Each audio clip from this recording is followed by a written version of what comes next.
Good morning. We ready?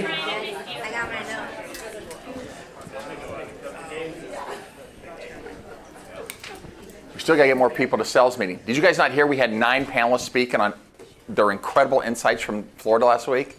Oh, you guys heard. That's why you're here. We got to inform the other 800 people in the organization.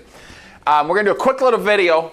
And the video we're going to do is like a 3-minute intro to one of the keynote speakers that we had at Summit. So we were last week we had a dozen of us down at Key Biscayne, Florida. Can you get those lights, Rusty? Thank you. For a Top Agent Producer Summit, and we're going to share with 2 panels here as soon as we're done with this video some of their takeaways. Shoot away, Brookie. My whole life, I've been told what was impossible, what you'll never do, what you'll never become. And very few people told me what was possible and what I could become. If you break down impossible, it says I'm possible. As a kid, I was always super active, and I loved goofing around with my brothers.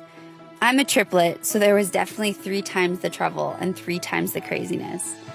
Dancing has always been my passion, and I loved performing. But I was also drawn to swimming and to the water. There's something so freeing about gliding through the water, and at 11 years old, I had my entire life ahead of me. But that's when things changed forever. One day, without any notice, my body suddenly started shutting down. Like a circuit breaker in a house, slowly each switch started to shut off. And then eventually, the lights went out, and I was trapped inside my body, unable to move, talk, and function.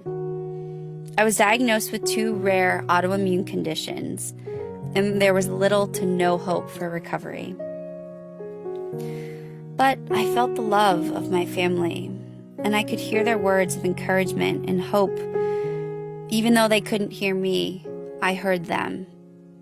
They were fighting for me, and I was fighting for them.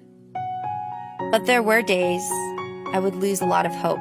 I couldn't do it anymore, and I had to prepare for the possibility of dying. And then I had this moment and this epiphany, if you will, where I realized, wait a second, this is not how my story is supposed to end. And so I made a promise with God. If you give me this second chance at life, I promise you I will not waste a single moment.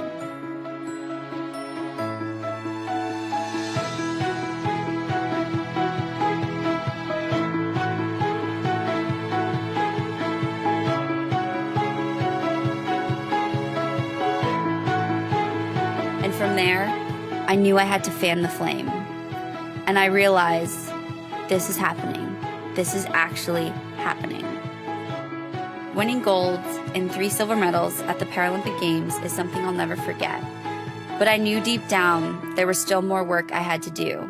I had to continue to redefine what was possible and get back everything that was taken away from me.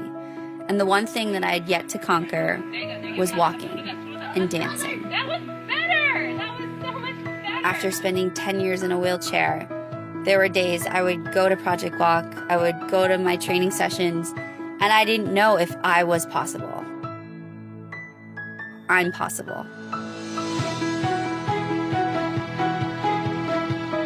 Today, my life has limitless possibilities. And I even realized one of my sports streams becoming one of the youngest on-air talents hired by ESPN.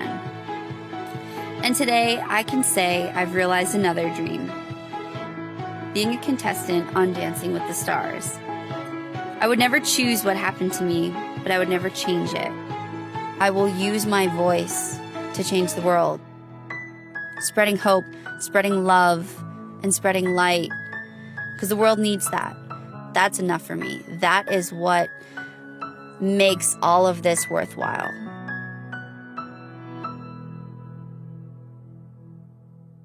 Can you imagine 4 years in the state of not moving, being a vegetarian? Vegetarian. Vegetable state.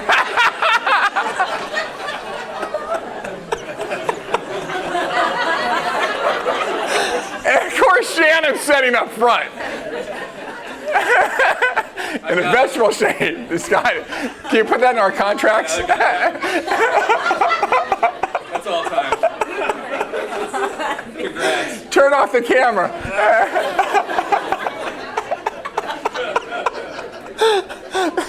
All I was thinking is Shannon would have shut it off in 4 days after for me.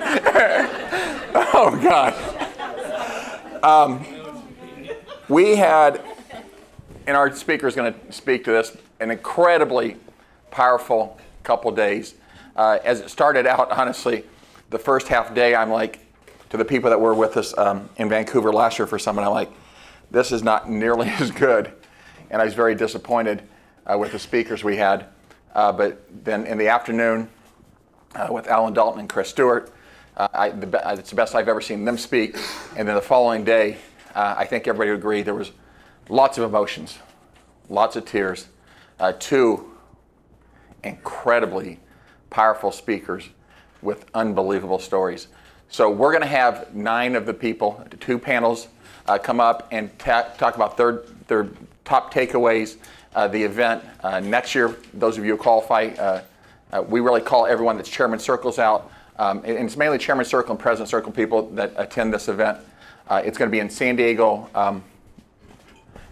Del Coronado or something like that? Yeah, Coronado. Hotel. Coronado Island, Del Coronado.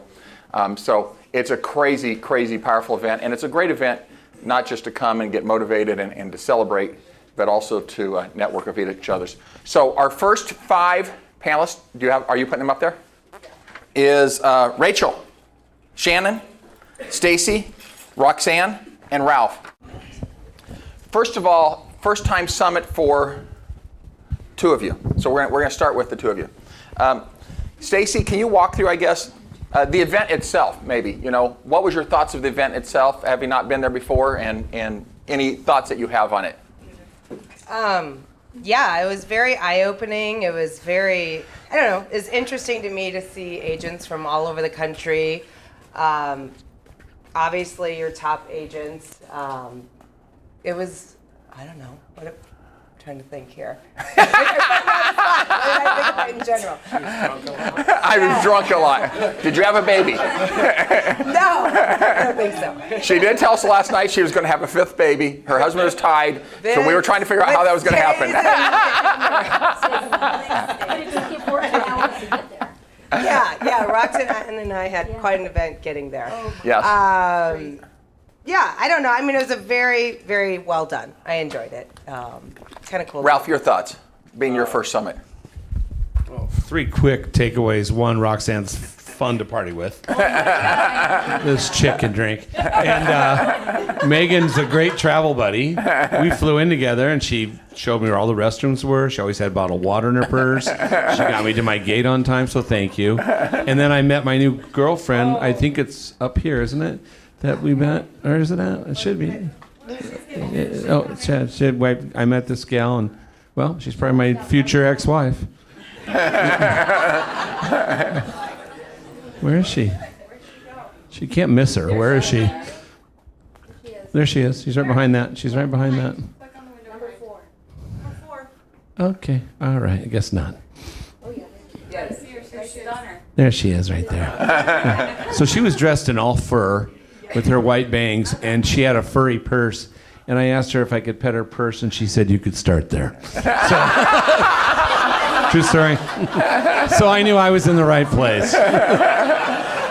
One quick takeaway from Summit. We went to convention in Vegas.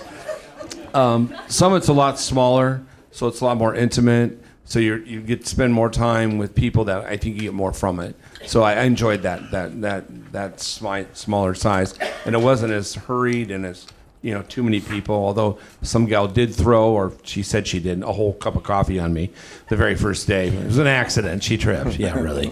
So that was interesting. But no, I think that's the takeaway. The first takeaway from this as compared to a convention, just smaller. Stacey, I'll go back to you. What was from the speakers, the networking, everything that went on there, what was some of your top takeaways? One of the things, the luxury panel, which I really enjoyed. What was there, 4 or 5 people up there? 5, yeah. 4. One was a younger gal, and she was talking about algorithms and the Google thing, and that was like way beyond me. And I think she really kills it. She's in Durango. She's awesome. If that's your thing, that'd be a really great person to connect with and just pick her brain and figure out what the heck she's doing, because she's doing things very differently. But the other 4, what I appreciated was they've been in the business forever. They're in Beverly Hills, Miami, Pennsylvania. And the one guy from Beverly Hills was like, we talk about getting back to the basics. He's like, we never left the basics. So what I appreciated was like they're still sending out oversized postcards, going to open houses, just doing the old school things. The gal from Pennsylvania talked about providing value. A lot of what Gino talked about too is just having that confidence, believing in yourself, believing that you are the expert in the industry, and a lot of those people there very much exuded that. I felt like. Yeah. So, but it was also still just consistent. Do what you do. Ralph, a couple of your top takeaways. What's your why? And I mean, we've heard this how many times. Who was that speaker? I can't remember. Can anyone remember? Megan, you got all the notes. Who was it? Okay. Damn it, Megan. Let me down now. Can I have a water? Brant Menswar. Menswar. Oh, yeah. And he had a son that was terminally ill that that had brain cancer, and they told him they're going to have to shut it off and turn it off, and he was going to die. And you have to say goodbye to your son, which I don't know if anybody has a child. That's saying goodbye to anybody's hard, but they just wouldn't take that as an answer, and they worked real hard, and now he's still alive today. He takes like 23 pills a day, but he's still alive. And it was kind of interesting. But both parents, and by the way, both parents on those, Victoria's mom and Brent, his child, it says a lot about how they look at life. And my big takeaway there was we get too caught up in our daily life with what's going on with the home inspection and the other agent not calling you back and all that stuff. And there's so much greatness around us that we take for granted until it's taken away. Watching your kid run across the floor and fall down as a 2-year-old and laugh and play with the ball. Those things are about as important as anything you do every day. So I mean, that was the message. That one gal, that Victoria, said, yeah, I love my mom. She got my nails done every month and got my hair cut, except one time she gave me bangs and I couldn't scream at her. And so I thought that was pretty good. But if you have a big enough why, you'll find a way to do the actions to achieve the thing or things you want to do in your life. And those whys you have to write down. And some of them are just simple, like the thing that no one does in real estate, and that's saving. We don't typically save money as real estate agents and we don't save enough for taxes as real estate agents. And we're not going to ask you guys to raise your hand if you save enough, okay? But it just talks about, those kind of things. If your why is big enough, then you'll achieve your goals and achieve what you're trying to get done. And so that to me was pretty cool. And then Alan Dalton, he was here, but he was on steroids there. I don't know. He just really. It was the best I've heard Alan speak many times. It's the best I've ever. He was the funniest. He was the most on key. He didn't get floating off in la la land. Yeah, and he anything that you can pull from Alan, I think he'll help you. And it's just the whole phraseology of how we do our business today. It's not a listing presentation. It's a marketing proposal. It's just things to separate you from the other agents. And it's kind of funny. The last listing call I went on about 10 days ago, we were against 4 other agents, and we got it, which I didn't think I was going to get it. And I tried to employ some of those techniques, and I felt like they worked. And when I always ask after we get the listing, why did you choose us? Well, we were the cheapest commission. No, she made you think. She said you just seem to have a fresher approach to what we were listening to. Everybody else was the same. And I think that's great dialogue right now for us. I mean, as we have all these disruptors, try to find a way that you stand out from your competition. And sometimes it's the simplest of little things. But so that was that. But yeah, it was I really enjoyed myself. And I just liked it because it was lower key. I went to Vegas with my son and Wild Scott Vote and all you guys lining, what do you call that, string lining or something, and all the things you're doing. Zip lining. Yeah, zip lining. I couldn't keep up. So, yeah. And I want to thank Vince and Shannon for hosting a really fun dinner at this Peruvian restaurant. And Brooke, can you make sure we put that on all the agents' bills? yeah. And I thought we were vegetarians then. I'm probably going to hear about that one for a while. Roxanne, a couple of your top takeaways. Okay. And this is your second one. You went to Vancouver last year, right? Yes, I did. Yes. I went to Vancouver. This was just as good, if not better, I thought. Love Vancouver, though. I thought it was spectacular. Both presentations, to me, provided takeaways that we could all incorporate into both our professional and our personal lives. And for Brant, the second one, Victoria, she was awesome. She had the whole room crying. I mean, her story was unbelievable, and I told Vince we need to bring her to Omaha, and he told all of us if he does, our rent's going up. So that's how expensive she is. Tell me how Brent started, because that was pretty fun. Well, I don't remember how he started. Yeah, well, He's a Brent, musician. He had to follow her, and you know everybody's crying. And then Oh yeah. Brent, Oh, it I was like, see. wow, How great he work. followed. He had a guitar. Yeah. We'll bring that back to you. When he, you tell a story. You're a funny storyteller. You're a funny That's guy. not what you said on the beach. I am sitting down there next time. But you know what? Brant was wonderful. He followed her. Victoria. Can you hear us in the back, guys? Okay. Everybody's crying. He came out and he started singing a song, and we all said, oh, how would you want to follow her? But he ended up being absolutely fantastic. He's a musician, he's an author, and he's a speaker. And he had a great message. He was entertaining. Like Ralph said, he has a son with brain cancer that overcame it, but he's still, taking drugs every day. Anyways, I liked his takeaway. It's find a purpose. We choose our own purpose. And you got to discover your core values, choose 4 or 5 values, live by, so we can impact the people we love in the world around us. Determine your motivation, direct your feelings toward your goals to make better decisions. Our core values make us stronger, more effective, impactful leaders, and how to know when you make a good decision. He challenged us to become value-based leaders, empowers us to choose our purpose, and inspires us to change what is possible. So I thought he was great, and he was very entertaining. And I also thought Victoria was great to win. She's only 25. And what else would I write about her? But, And Brant talked about not just what's your why, but really it's understanding what are those 4 or 5 key values you And have and yes. living those every single Right. day in every aspect of your life. That's right. Professional and personal Yeah. life. And so anyways, Victoria, what I loved about her is she did not dwell on the things that she could not do, but what she could do. And her message is face it, embrace it, defy it, and conquer it. She's awesome. Stacy, your top takeaways. All right, I'll go over some of the notes I wrote. Traveling with Roxanne. That was one of my top takeaways. I don't know. A lot of you probably have heard Gino talk, so I just wrote down some of the things he said. Once you think you know it all, your slide to mediocrity has begun. Thought that was good. As salespeople, we perform how we see ourselves. That's why confidence has to be on top. Self-affirmations. I mean, he kind of gets into that self-affirmation stuff. But there is a lot of, it's such a competitive business, and there's so much looking around what everybody else is doing. And I think it just goes back to the basics of believing in what you've already done, what you've accomplished, and focusing on your goals and, staying forward. I mean, a lot of people there do have a lot of confidence. Maybe it's not real, but he talks a lot about that.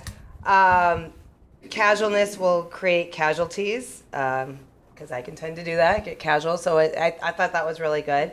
October 1 begins the new year. Oh, I liked how he said the 90-day cycle. So what you're doing today will pay off 90 days later.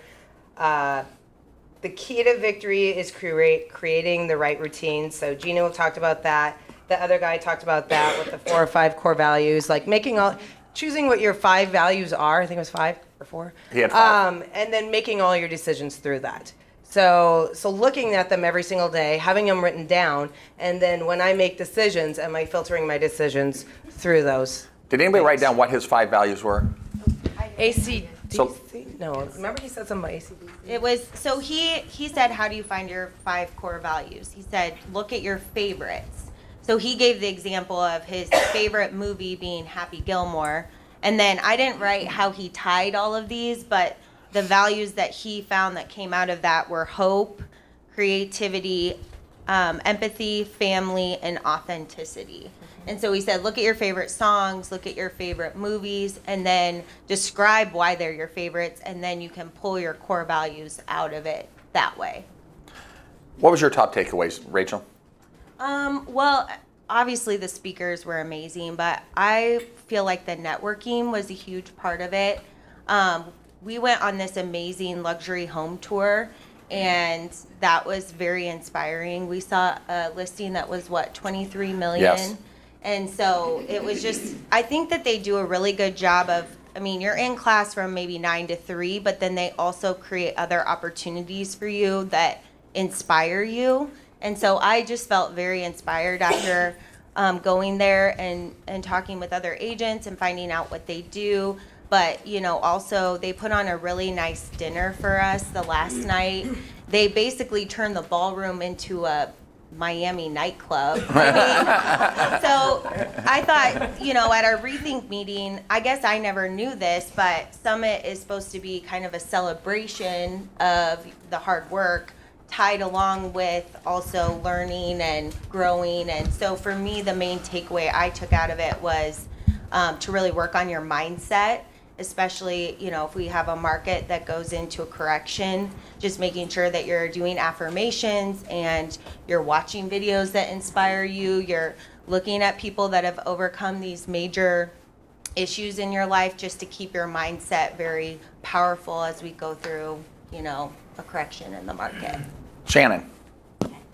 Yeah, I thought that was exactly it. It's very different from convention when you go to all these classes and you're learning like, you know, exact methods and things to take away. This was more inspirational and celebratory and more networking. But see, the first morning it was more of the, which I think you said was kind of boring and you weren't sure about it, but that was Gina talking. But he had Don't send us to home services. he had this life plan workbook that he gave everybody that you can fill out for the entire year, and he kind of went through like his goals for the whole year, which was why it was kind of boring. But he like said like what he put in every single slot. But the cool thing that he did do, he said, is he actually records on his phone date like his affirmations, like for daily, weekly, monthly, and for the year. And then he listens to them every day. So he'll just like turn it on, and in the morning he listens. Well, he'll like record like his whole affirmations, reading through it, and then he listens to while he's getting ready in the morning. And he said that will manifest into your subconscious, and then you'll actually start to, you know, see, you know, all your goals and dreams come true. So he also said, you know, have goals that are measurable and have a date. And then Alan Dalton went that afternoon, and he said some things like, he had this quote that said, most agents focus, like to tell your clients, I guess, most agents focus on selling more homes. I focus on selling your home for more. So I thought that was kind of a cool quote. And then he talked about AdWorks and how great that is, our partnership that we have with AdWorks. And AdWorks had a morning session that we all went to, and just said how many impressions that they actually send out. I didn't realize how far it goes and how many times your listing with your picture is seen, that you get that first week free, but then you can sign up and go for more and go longer. So I'm going to look a little bit more into AdWorks and everything that they have. But We're hoping to bring them back again. I did spend some to time do a more talking with them. in-depth So training. I don't know where Misty is at, But people were talking about you can make your own gifts to put on these things, where there's movement on your actual AdWorks. You can do your own campaigns where you're advertising just yourself and not your house. And so it was really good. But yeah, I'd say just the camaraderie with everybody was what was really awesome. And then having the inspirational speakers on the second day. So day 1 to day 2 were totally different days. But yeah. Any takeaways on Chris Stewart and what he said from any of you? He talked about the ecosystems, I think, right? Ecosystem economy. I felt Yes. like I was in a college class. I'm like, Yeah. oh God, I got to listen.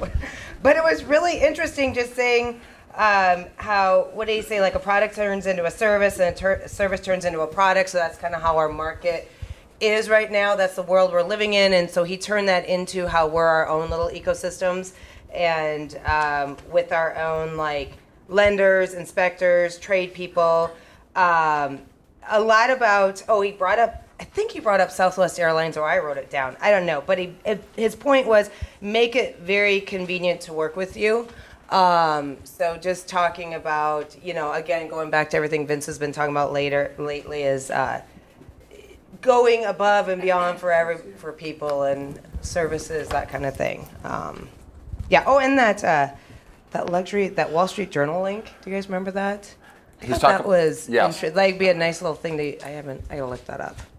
So. He talked a lot about their branding and how they're wanting to focus on having us be the forever agents. So I think that was a big part of his message is, 80%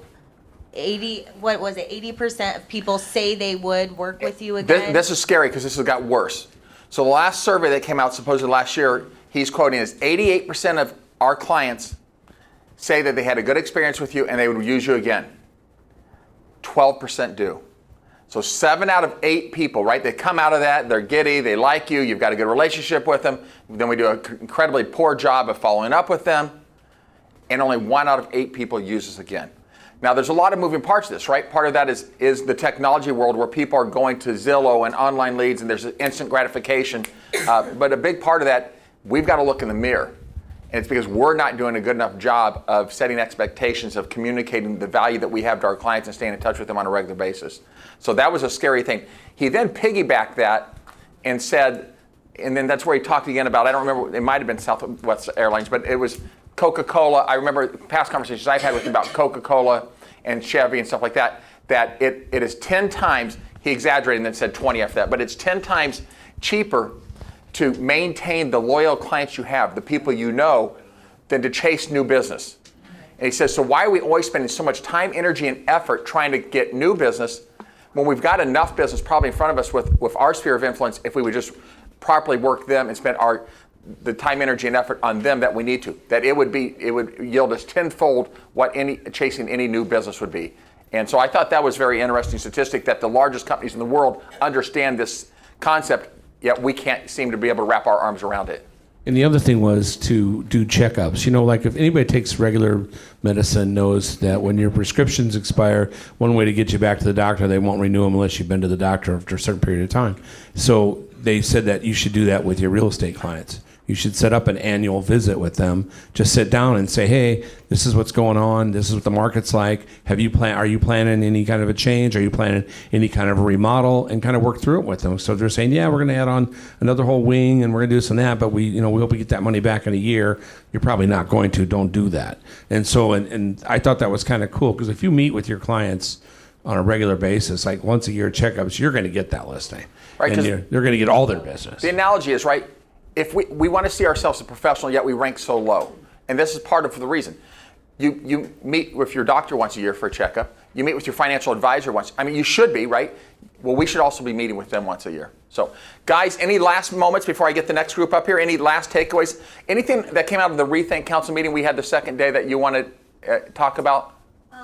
Well, there was some interesting... I guess the last third day? Yeah, when Chris was talking about how the marketing's going to change with... Yeah, so Salesforce app is supposed to be coming out at the end of this month. September 30th. September 30th. And there's a number of things they are really... I mean, Chris, for those of you who don't know, started and had a background of 8 years at Oracle. And I think he said when he was up on stage, he got, a something engineer degree? I mean, it was crazy technique. I don't know how he got into the real estate business. I think he was a vegetarian. You're definitely You got to poke fun at yourself when you say something stupid. But he really does understand how to utilize technology, social media, to embrace that, to come back and help us figure out how to utilize that to enhance our brand and our business. Two more real quick things. One, there was a little snippet on this gal that she had Down syndrome and she wanted to play golf, and she's a good little golfer, and they got her hooked up with a professional golfer before a tournament, and she kept saying, I've got this. And it was really cute because, like, are you ready? She goes, yeah, I got this. Whack, hits the ball perfectly straight all the way down, hits it into the trap, and he goes, you want to take it out of the trap? She goes, nope, I got this. Whack, right into there, and then she putted it in one putt, 10 feet, and kept saying, I got this. And then she turned around and she goes, they love me. You know, it was really cute. And it was just kind of like your mind said, yeah, I got this. I'm okay. And then the last thing, we're in this $24 million house, you know, looking around at everything. With another $3 million in the garage. At least. And this good-looking tall guy with this little bun here goes, Ralph Marasco, how are you? And I'm thinking, wow, who the hell is this? No idea, no clue. You were saying, I really am famous. So then he goes, is Vince here? And I go, yeah, he's right there. And I'm like, okay, Vince, help me. Let's go. Who is it? So then Vince comes back and goes, that's Brian Thomas's son. So it was kind of cute. So him and his wife were there. So anyway. I couldn't remember which one it was, but I knew it was your son. So, guys, let's give them a big hand.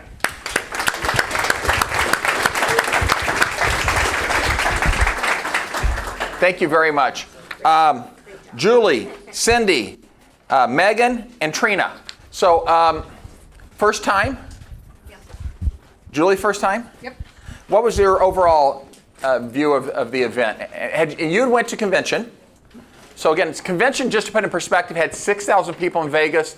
They're expecting the same amount in Nashville. This had 500 people. So, I mean, the scale of this is substantially different. What was your kind of perception of this, having been your first time to a summit? Just like you've already heard, it's more personal. You can get to know people better. One for me, just getting to know people in the office as well, and also people from around the country, hearing what they're doing there, what's working for them, what's not. More of a networking opportunity. Julie, this is your first summit. What was your kind of perception of it versus convention? Because you've been to both now. I think you assume that everybody else knows what they're doing when you're with top producers, and it was fun to be able to talk to people who had the same frustrations that we have here. Maybe their average price point is $4 million, and ours is a little lower. But they still the guy in Beverly Hills said a starter home was $2 million, and we all looked at ourselves like, okay. Yeah, and it was just they're agents like we are, struggling to find answers and find clients and work with their sphere, and that was really it was a neat. I loved being able to compare with everybody. They've both been before, so Trina, top takeaways. Well, I have one of my biggest takeaways, and I think we've all kind of talked a little bit about it already. But really, truly being purposeful in the way that we align with our core values. I think that's really huge. And I'm going to combine like Alan Dalton's and Brant Mensoir's kind of message here. But Alan Dalton said, you know, there's one doctor and one dentist and 8 realtors for each person out there. And there's got to be a way to be that forever realtor. So the both of them really talked about aligning to your core values. How can you be valuable for that person? And how can you really relate to them so that they can see what your core values are, so they can actually say, oh, I totally relate to you. I'd love to hang out with you forever. So it's just really making sure that those values are visible, because I don't know if we really think about them every day consciously. So that was my biggest takeaway. Cindy, your top takeaway.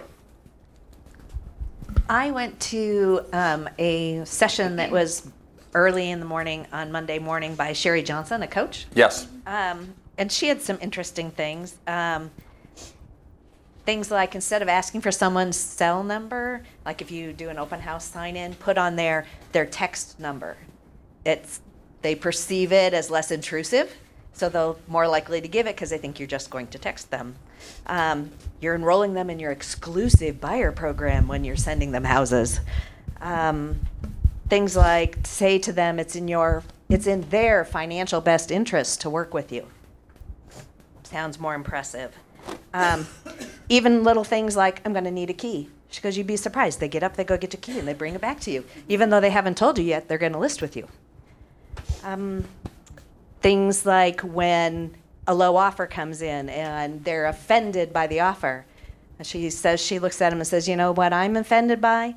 The dozen other showings we had that didn't write an offer on your property. Get them to think about it that way.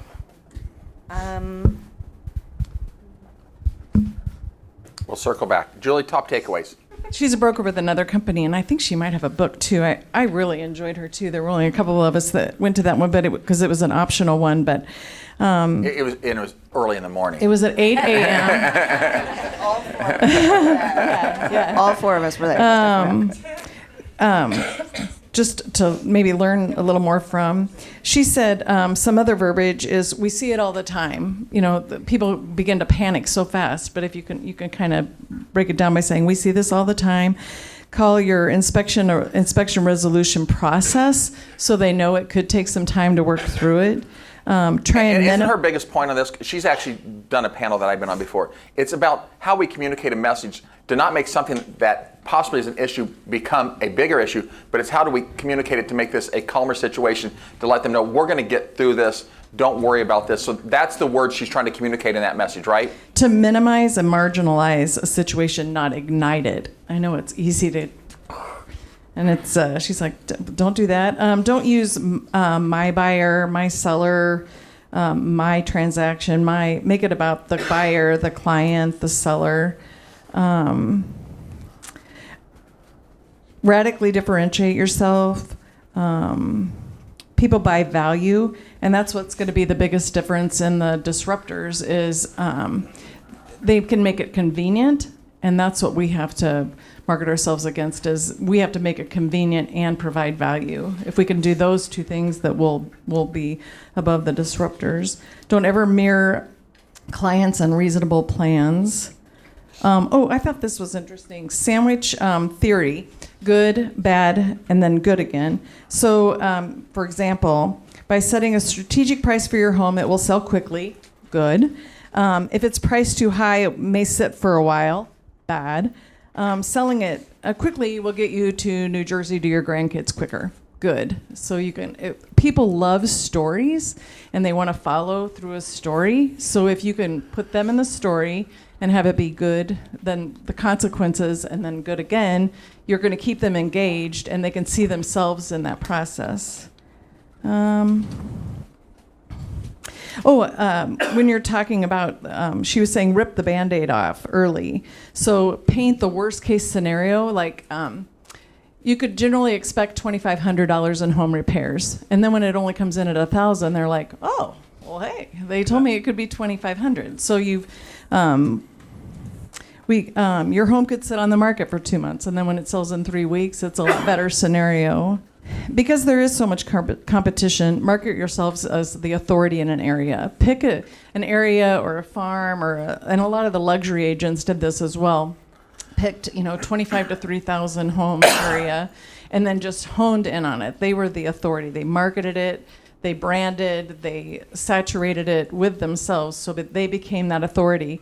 And I know Glinda talked about this before too, but she toured every home that came on the market in that area so she could talk intelligently about the competing properties that she would be running into. And she made notes about all the properties and about who's moving into the area, who's moving out of the area, what the schools are like in that area, just so you can be the authority. So you're not trying to be everything to everybody.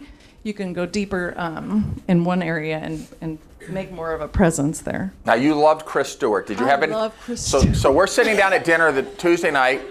Her husband's with her. And who I love. And she tells me, what did you say? Who I really love. Who she really loves. So Chris Stewart walks up to start talking to me about something, and she just told me literally minutes before, she's like, I love Chris Stewart. And I'm like, so Chris and I are done talking, I'm like, Chris, I need to introduce you to Julie. Julie really loves you. And he's like, okay. And they're talking, and I said, and this is her husband. He says, now this is getting a little awkward. But Julie just kept on talking. Yeah. He is so insightful, and I love his take because we become so obsessed, and he said this when he was speaking, we have gotten so obsessed and concerned and consumed with disruptors and what they're going to do to us, instead of working on us and what we are doing to make sure that we're... Wasn't it Chris that even gave us the examples of some companies that just had to make it? They had these IPOs for billions of dollars, and then they were gone years later. Yes, and they had invested billions to make sure, but they didn't stay to the nuts and bolts of really focusing on what they had. He's just brilliant, I think, at bringing everybody's anxiety about what's coming up, and just stay in the moment, make sure you're working, and you'll be the ones that last, where everybody else will just kind of go by the wayside if you can just... It's hard. I know they talked about too, staying on your calendar, making sure you're doing what you're doing, because it's easy. Squirrel, shining object, and you don't. So Megan, I guess your top takeaways, and I'd like you also because they allowed the alumni to come into our Rethink Council meeting that we had on Wednesday. Talk about some of your thoughts on the Rethink Council also after you go through some of your other top takeaways. Kind of what everyone else said about, finding your purpose and your why and why are we doing this. And my kind of big things that are different, I'm really focused on communication right now and how I'm treating my clients and how I'm creating value to be the forever agent. So I'm really focusing on speaking on purpose and with purpose and making sure that whatever I'm saying has definite meaning and I'm not just rambling on like I'm doing right now. I like one of the things that, I can't remember who said it, maybe Chris Stewart, but what clients want right now is quality, convenience, and value, and it's really important to be focusing on the purpose and not the profit. So focus on your client, focus on what they're doing right now, and everything else will fall into place. But if you really strive to take care of your clients and create that experience, they will keep referring you and keep using you in the future. Let's see what else. Sherry Johnson was awesome. I just love her. I just think she has really good communication skills. Rethink I thought was great. Some of the things that I took away from that, it was just kind of nice to be reassured that every single person in that room wasn't doing anything fancy. They weren't doing anything out of the box. They were just working with their sphere of influence and how important it is to stay in contact with them and create that forever agent. I am going to be implementing the shifting market letter from Debbie to Grow. And we'll send that out. Heather is going to be going through that in her class, I think. Yes. And also Gino's takeaways of affirmation, becoming confident. We gave both those things to her.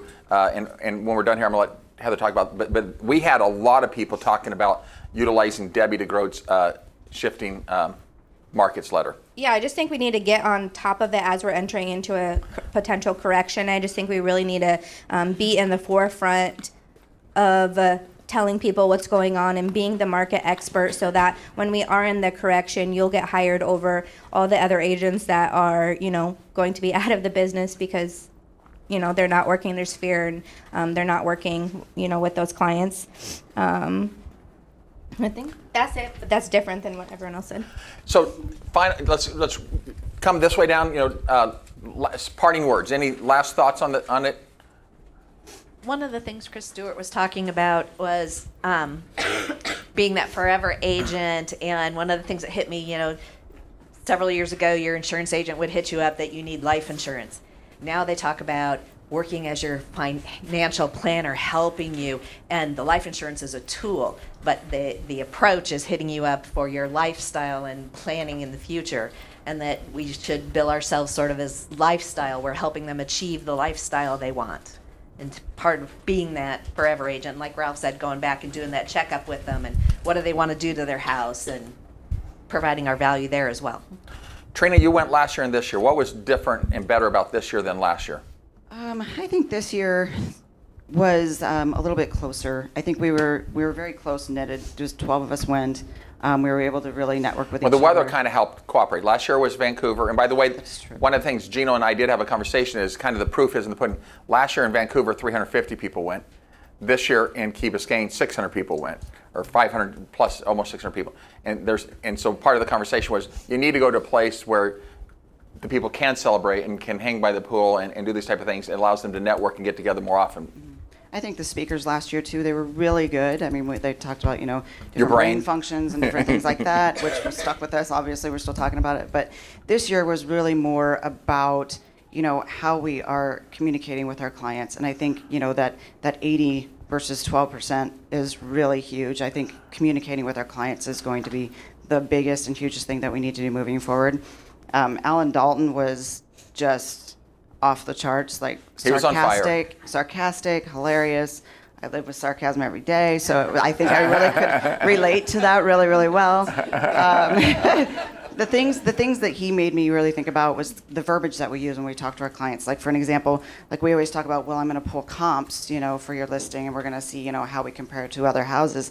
They don't want to know how they compare. They're unique. They have a unique house. Their house is always better than everyone else's, right? We always think that about our own house too. So, he said something about instead of standardizing, let's look at other homes that have sold in your neighborhood. Buyers will be evaluating those houses at the same time as yours. So making it sound like their house is amazing, but we're not, just comparing apples to apples.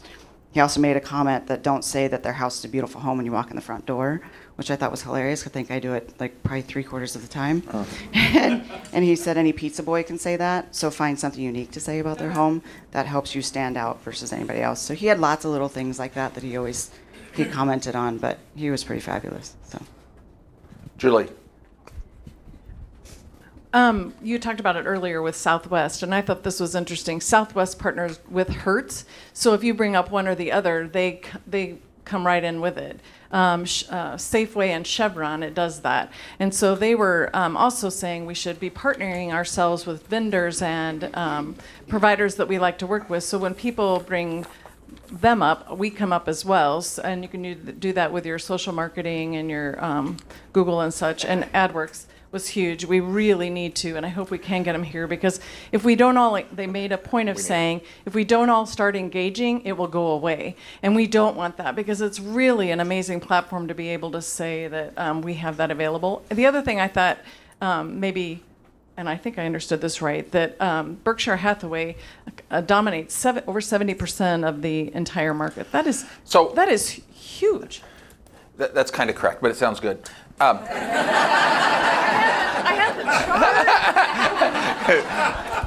What she's talking about is impressions.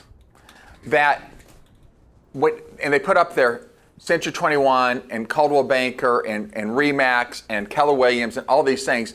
And when you look at the global impressions of Berkshire Hathaway, because it is I think now I just saw fourth largest market cap or fourth largest cash holdings or something like that in the world, that of everybody in the real estate world and their parent companies, over 70% of the entire real estate world, we have over 70% of the impressions. That's what I meant. Yes. That's what I was saying. and that there's really a lot of power in that, because playing off of Warren Buffett and us in Omaha, Nebraska really honestly have a huge competitive advantage over everybody else. And really so many markets are jealous that we are in Omaha with that ability to utilize the Berkshire Hathaway name and Warren Buffett. But that really, we need to piggyback on that. The last part of that, which I think was taking place in our Rethink Council meeting, Chris Stewart was talking that they really are working right now. I said, Berkshire Hathaway has hundreds of companies, okay? They have companies and they have companies within companies. And they're working right now on creating an app. So I'm looking at Rachel and Megan to help me on this. An app and a program, Infinity program, where and they're working on Nebraska Furniture Mart right now, where we're going to have an advantage with our clients to give them something from Nebraska Furniture Mart, creating something with Dairy Queen. So all of these Berkshire Hathaway companies, Chris is really focused on working right now on creating some competitive advantages with us to be able to offer to our clients to help us market and brand ourselves more. And I think that's an incredibly powerful tool, and that all kind of tied together. That was the Rethink Council meeting only, if I would call that correctly, but it all kind of tied together about the power of Berkshire Hathaway and Chris and Gino's focus on how do we utilize all of the tools they have, all of the resources they have, and add an advantage and value to us in that process. Did I get that right, Rachel? It's like a Carfax report for your home that you can give to your clients to track everything they do, essentially all the updates, if they buy a new, range. So she said it's like a Carfax report app that'll be able to track all of these type of things. It'll be Berkshire Hathaway type related? No, just like home related, and then we would still have access to it. Sorry, guys. So basically the concept is that they want to create an app that would be like a Carfax report, where once your client closes, they can keep track of everything they've done to the home. So they do updates. If they buy new appliances, they can load the serial numbers in. And then I think the agent, whoever sold them, would still have access. So you would be able to kind of track what your client's doing to update the home. And then it would also have like home maintenance reminders. So like every fall, clean out your gutters, wash your windows, like just basically be the resource for a client to well maintain their home and just keep everything in one place. But he was talking Berkshire Hathaway Corporate really wants to create these synergies because they want to know, because they own Benjamin Moore and they own an energy company. And that the energy company, the parent company, really wants to figure out how do we create this value right to cross brands. Cross-brand all this together. Yeah, brand to, or market to clients that would maybe be looking for those types of So services. somebody can just go on this app and sign up for the utilities if they're in that type of market. Yeah, he talked about Berkshire Hathaway, the energy company that they own. And so they're really looking at it from a macro view.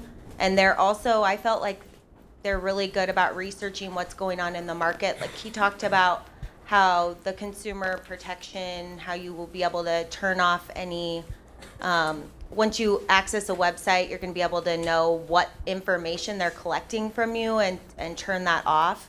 And so just trying to be ahead of that curve and basically, have our clients know that we're not sharing their information, because that's another thing that's He talked a lot coming about up. that, yeah. Yeah. Perfect. Anything else, Julie? Megan, you want to give us your final takeaways? Basically, focus on your words, listen more than you speak, and enthusiasm wins every time. Woo! Oh, that was good. Guys, let's give them a big hand.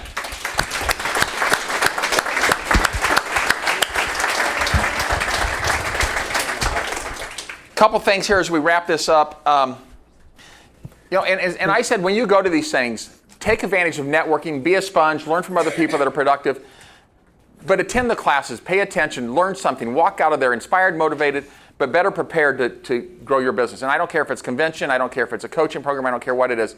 Take advantage of these type of things to continue to grow and better yourself in the process. The Grill Master, I'm going to let you talk about the Grill Master. Tomorrow, you guys, can you hear me? Tomorrow is our Grill Master, and we have so many different activities and things planned. So we have 10 different people, briskets, Husker hot dogs, pulled pork, burnt ends, teriyaki shrimp, Canadian cold water prawn. So come out. You will have kids, spouses, significant others. The whole family is like, make it a touch to your clients. Invite them to come. We'll have mini putt-putt. So I guess Mike Briley made these like 10 years ago. Well, that's There's just little mini about 20 putt-putt. years ago. We used to do our Sunshine Kids events was putt-putt through our office. Any of those who've been around with me for the last 20 years. So we'll have those out all sitting out of a bouncy house. The Omaha Fire Department is going to bring the trucks by, so that's a huge hot for the kids. But voting or food is served at 5:30, so make sure you vote. So you're not going to one person and grabbing a whole plate of food. So the goal is to kind of try as samples many of different everything. tastes as you can, and we'll all vote for the Grill Master. So this is our sixth year doing Sixth or seventh, yeah. it, and the Grill Master totally has a lot of pride. So for sure, come out. And it's supposed to be the sunny. food has always been spectacular, so I hope these cooks don't screw it up this side year. dishes, everything. And it's supposed to be awesome weather too. So, and then Good Guy Award is going. Tawny Winsler is giving this to Andrea Kritzer. Over the holidays, she was just so helpful with the Briley team and the Isaac Stork team finding a home for a displaced family. She's just always so sweet and helpful and beautiful, joy to work with. And so, Good Guy is Andrea Kritzer. We're running out of time. Yes, welcome. We got about 3 more things I need to get in. Scott, can you give a real quick overview on the legal plan? We did change the fee from $95 to $120. One of the reasons when it was at CBS, there was a $1,000 deductible.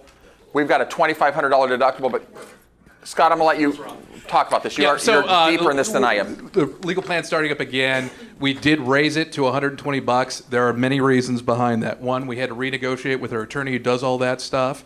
2, there is a new investigator for the Real Estate Commission. Claims are up. Things are more litigious out there. Those claims are also up. And I generally look at this thing as a month-over-month issue and try to look for, how much we're spending on it per month. And there were several months where we were paying out more than we brought in the legal plan. So we did raise it up and to kind of talk about what it covers. Talking about the real estate commission. Right. So it'll provide a complete defense to a real estate commission complaint, from answer to a final hearing all the way through. Same thing with a realtor's ethics hearing. And we'll provide an attorney for you if you ever get deposed. We'll provide an attorney for you if you get an arbitration dispute over a commission. And trying to think. And also, one of the big things if it goes to errors and omissions. If it goes to errors and omissions, once it has to be an actual filed claim picked up by your insurance. Then the other thing it does, which is a big difference, is we used to use the state plan. State plan had about $100,000 in coverage and $300,000 in total cum coverage, and they had about a deductible of $1,000. The plan here that we have actually gives you $1 million in coverage, but the deductible that we pay as a broker is $2,500 that you used to pay unless you're in the legal plan, and then it's covered within it. And the big thing on that, I want you all to remember in our errors and omissions is we have wire fraud coverage, which is a big part of our plan that no other plan has in the state. But that's only in the event you're using the Berkshire Hathaway email account. If you're using your own email account and dump it in or out of that account, it voids your coverage on the wire fraud. And the wire fraud would cost you $500 a year by yourself. Who has wire fraud coverage outside of our policy? It's like $250,000 is like $500, right? Yeah, it's very expensive to get by yourself. It's not part of a group. So if you got questions to that, grab Scott or I later, okay? Thank you. All right. I'm drawing a blank on the name of. Yeah, no, I know Kim, but what's the name of the bill you're trying to? Okay, talk about it. I don't know what I'm saying. Hi, I'm Kim Matney with True Nebraskans. I also office True here Nebraskans, as well. thank you. True stands for Tax Relief Unites Everyone. We are being taxed as if we live in New York or Chicago. We obviously don't have the amenities or the Fortune 500 companies and volume that they do. So I don't know if anyone's familiar with who Dr. Ed Trumper is. He's the genius that put this together. We've had over 500 bills die in legislature for property tax relief, so we're not getting it there. So what Dr. Trumper has proposed is an amendment that gives us back 35% of the property taxes we pay to our county at the time that we file our state income tax return. So we're collecting signatures. We need 140,000 signatures by July 1st of 2020.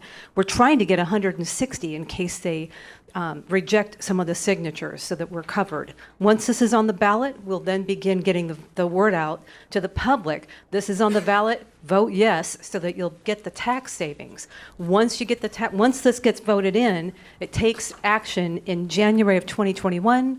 So any property taxes that you pay, you will receive 35% back into your pocket. This is going to be a constitutional amendment that cannot be repealed or taken away from us once it is voted in.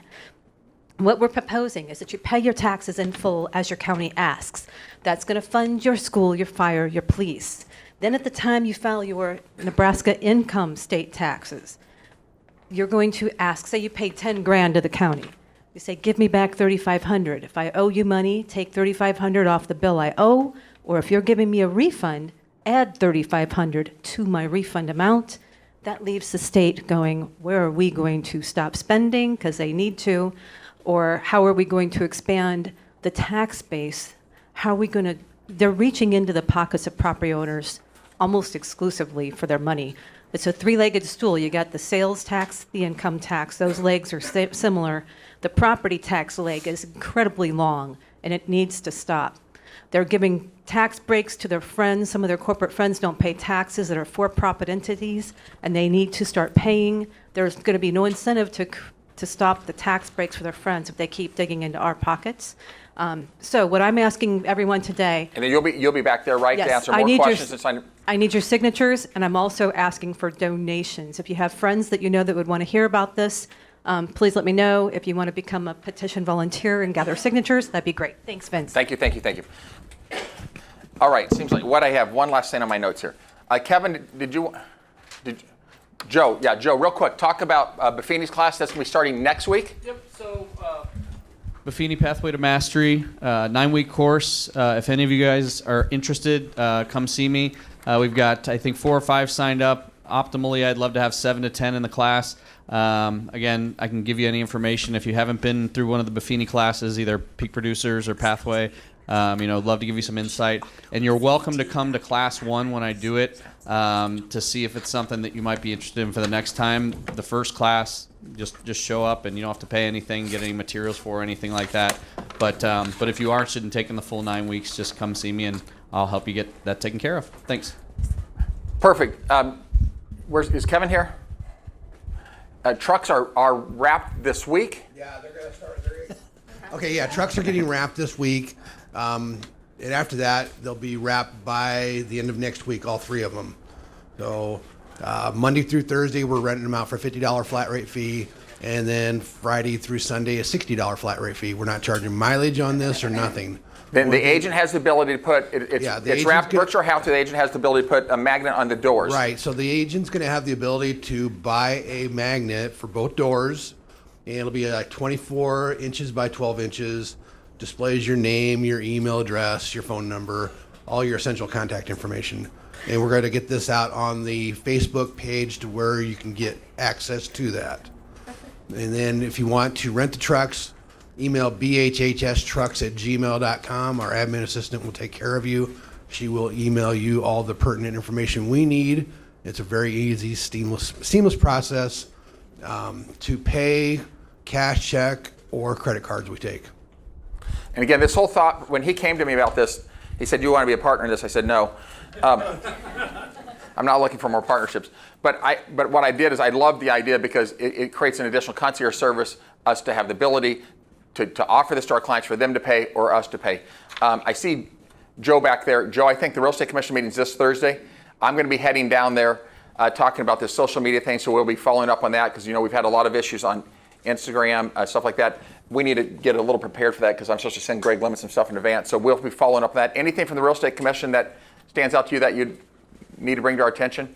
Surveillance. Say that again? Surveillance. Be aware that the house you're showing may have surveillance, and it's legal without you knowing it. So you're saying that if I guess we've had this question. Does the seller have any obligation to inform you when you walk in the house? The answer is no, because you and I had this conversation. We're a one-party state. Only one party needs to be aware of recording something. So the seller's not obligated, if they're recording you to walk in a house, do that. So if you're walking around a house with buyers, and many of these have cameras and speakers in them now, you need to be very careful of what you're saying to your buyers or what your buyer's saying in that property. Okay. Joe, where does that come? Did a complaint come out of behavior from a?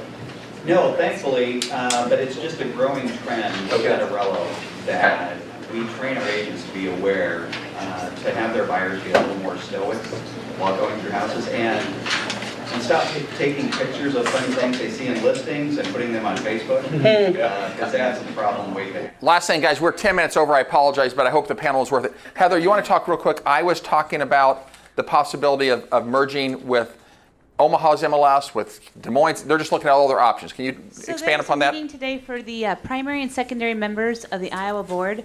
They're discussing whether they're going to stay solo, join the Omaha Board of Realtors or the Des Moines Board of Realtors. So today from 1 to 3 at the public library, they're going to be talking about that, and then voting will be October 21st, 22nd, and 23rd. So if you guys have time, sneak down there and give your opinion if you would, please. Last two things. Council Bluffs office has been remodeled. Sneak over there and see that. It looks great. Jennifer, you want to stand up? Stand up anyway. Stand up. Jennifer is our new, introduce yourself, our new manager down in Sarpy County. Let's give her a big hand and welcome. And we're going to be pumping up the volume down there and motivating people, and we're making some changes. So I'd love to have them stop by your office also. Good job. All right. I'm Jennifer Petak. I'm the new manager down in Sarpy County. I'm glad to be here. We got a lot of good things planned for down there. Just really going to vibe things up and, just make it a whole positive environment down there. And I'm just excited for the things that we're going to have going on, and I'm excited to be there for the agents, and I'm excited to be here. Thank you. Guys, we're next sales meeting is October 15th. I'll be coming back for some owners meetings, but get out there. The market has slowed down a little bit the last month. So this is an opportunity for us to build relationships, to show our value, and to get a bigger portion of that. More for sale by owners are going to the market, more price reductions, more expireds. Let's seize this opportunity to build and nurture relationships and take a bigger piece of the pie. Have a great week. See you all tomorrow at the Grill Off.